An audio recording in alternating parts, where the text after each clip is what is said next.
The Tao of Self-Confidence, Episode 610. Welcome to the Tao of Self-Confidence, where I share stories of amazing women who have discovered their inner journey to self-confidence. Visit our website at thetaoofselfconfidence.com. Your inner journey to self-confidence awaits.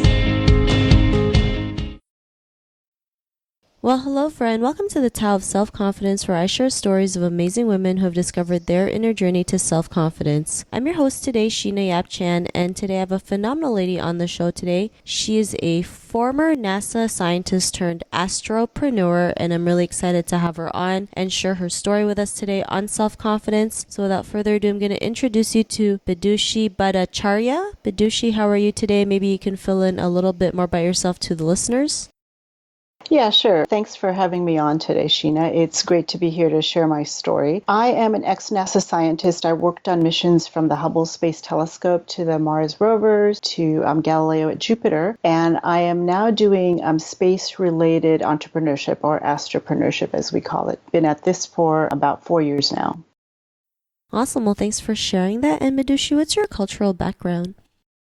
My family is from India. I was born in England and spent most of my childhood in the US, although I did grow up for a couple years in India. And as an adult, I've lived primarily in the US, but also in Singapore.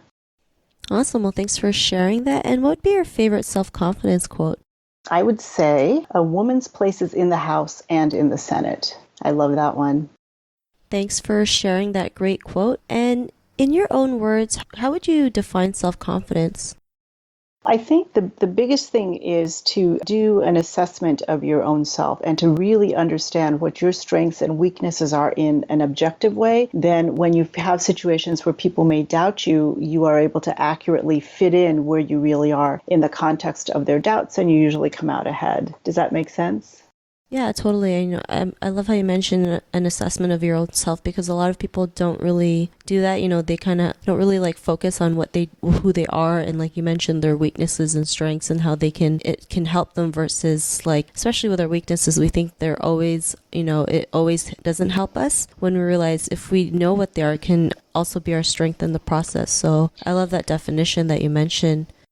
Yeah, I think it also helps to depersonalize the whole process when somebody is actually doubting you, where you can say that it's not really about me, myself, it's about the skill set as they perceive it, or maybe they're just wrong. Yeah, totally. So thanks for sharing that great definition. And what was your life like before your discovery of self-confidence? I would say I really just felt frustrated because I knew what I was capable of, but then people would say things like, oh, you're not smart enough, or you really shouldn't be doing science. And I would just, wonder, are they really right? And then I'd be really frustrated because I was like, no, I can do this. So it was just a journey where I kept feeling like I was banging my head against a wall, where I just couldn't figure out why I couldn't deal with these sort of negative feedbacks that I was getting. Thanks for sharing that. And it's always, it's always, like you mentioned, it is always frustrating, right? Especially, that you can go out there and do the things that you want. And then there's people telling you you can't do it, or it's too hard, or it's too difficult, or, you can't handle it. But, our intuition is always telling us something else, right? Or our gut feeling. And sometimes we have to just go with our gut feeling, even though it's scary and it's unknown, but it's pushing us to that direction that we are capable of doing what we can. And it was that point in your life when you realized that you didn't need to have the feedback from others. You can just go out there and be who you are today. What was that aha moment? I remember that moment clearly. I was talking to a professor of mine, an astrophysics professor, and I was just telling her, at the time I was working on the Hubble Space Telescope and also taking a class from her, and I was telling her how I had just had a meeting where I had gotten up and presented some data on the calibration of the instrument I was responsible for, and some guy just stood up and cut me off, and he just said a bunch of stuff to kind of show that he knew what he was talking about. He didn't didn't really add much to the information that I was presenting, and he wasn't trying to correct me. But, he just got up there and just sort of tried to basically slam me down. And when I told her, she said, people like that just don't know how to interact with you. They haven't had to deal with the likes of you in the past. You have social skills, you're female. And at the time I was much younger than this guy. I was in my 20s, my first job out of college. But she was basically like, they just don't know how to deal with you. So, rather than taking it personally, just go ahead and do your thing and realize that it's about them and not you. I remember that lunch very clearly. Thanks for sharing that. And yeah, it's always different, especially, being a woman in industries like that, especially I'm sure in your industry back then, it was still heavily like male dominated, right? And it's amazing how many industries there are that are still like male dominated, even as something as like ballet, right? We never know. I didn't even know that was still heavily male dominated.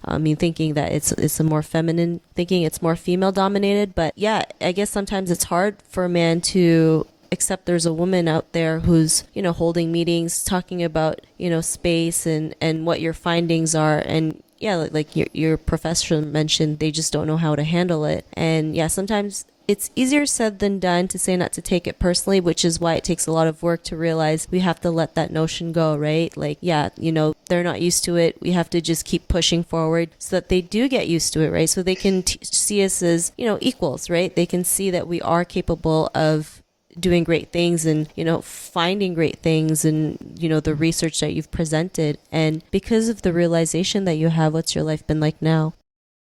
I think that the easiest thing that I've been able to do since then is just handle comments like that, just to be able to handle them with humor. Often if you just crack a joke or, make a semi-sarcastic statement, everybody starts laughing and the person themselves will realize that, they were maybe a bit off or that their comment just wasn't necessary. It's a lot more relaxing now. I don't feel threatened when I get up there or just even nervous as much. But, I'm in my 50s now, so it's a lot easier having had my 30 years of work experience to do this than it would have been or that it was when I was in my mid-20s when I first started working on the Hubble.